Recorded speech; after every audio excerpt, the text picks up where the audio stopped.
no longer doing serious anthropology, and his work was generally discredited among anthropologists. I think that anthropology has had a hard time dealing with ayahuasca because many anthropologists have felt the need to hold on to an objective gaze or a distant gaze on native reality. The better to be able to claim that their discipline was a science. The scientific status of anthropology was shaky from the start because its subject matter, other cultures, was hard to define and somewhat arbitrary. The science of other cultures. And I think this is one of the reasons that has pushed many anthropologists to want to be more objective than thou, because the status of their discipline as a science was so shaky. And to make matters more complicated, in the 1970s, anthropologists came to realize that anthropology cannot be a science. As Claude Lévi-Strauss said, quote, "The human sciences are only sciences by way of a self-flattering imposture.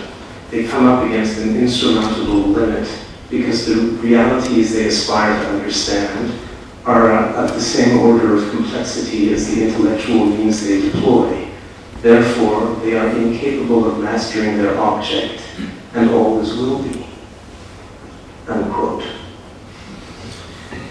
In other words, objectivism has limits. And no one can leap out of their skull and attain a point of view that lacks a point of view.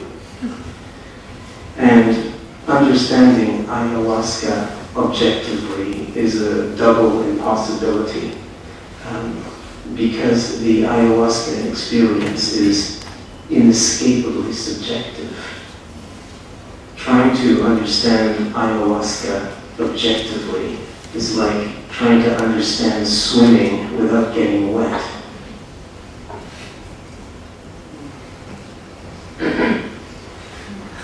You can do it if you want, you know.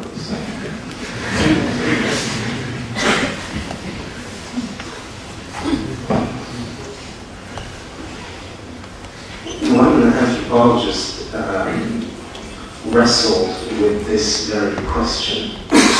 His name is Jean-Pierre Chaumet, and he wrote a book that only exists in French, unfortunately. Voir, savoir, et pouvoir. Vision, power, knowledge. Shamanism among the Yagua people of the Peruvian Amazon. This is published in 1983. Chaumet states that he deliberately avoided trying ayahuasca himself in order to keep a, quote, objective, unquote, perspective. Instead, he chose to interview practicing ayahuasqueros at length. This is like being a film critic and never once seeing a film oneself, but interviewing film buffs extensively. And the resulting book is a mine of information regarding indigenous perspectives on the use of psychoactive plants in the Amazon.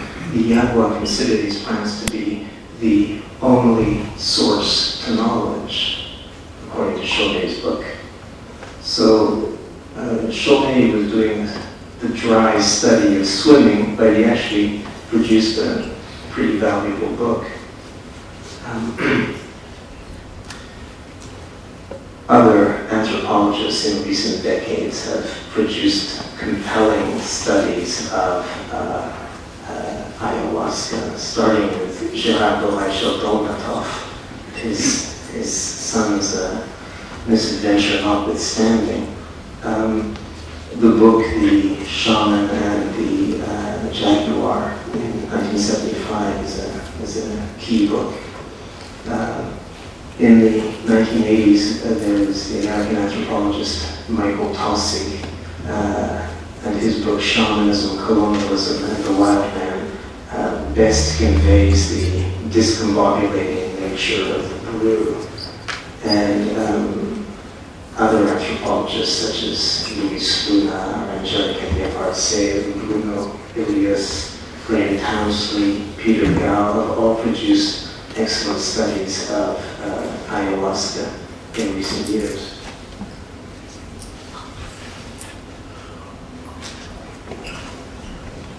But the deepest study of ayahuasca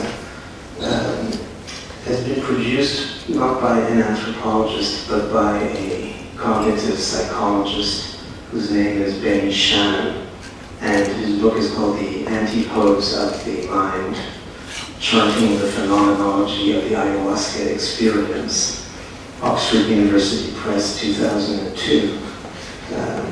Shannon spent a decade interviewing over 100 experienced ayahuasca users, be they Amazonian Indians or city-dwelling lawyers, and revealing an astonishing coherence to people's visions.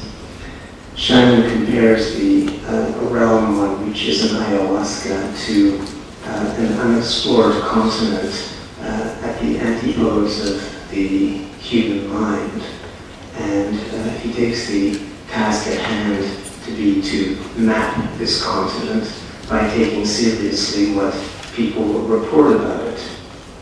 Here, subjective experience, including the researcher's own, is data. For Shannon, the intellectual stimulation provided by the ayahuasca experience can allow one to gain knowledge intuitively, but he states that this is in contradiction to basic tenets of Western science and comes up against Western science's limits. For Shannon, the learning that one experiences with ayahuasca makes ayahuasca comparable to a school, where one session is a lesson, 10 sessions is a semester, and after about 10 semesters you start getting a mastery of the subject. Shannon is very clear about one point.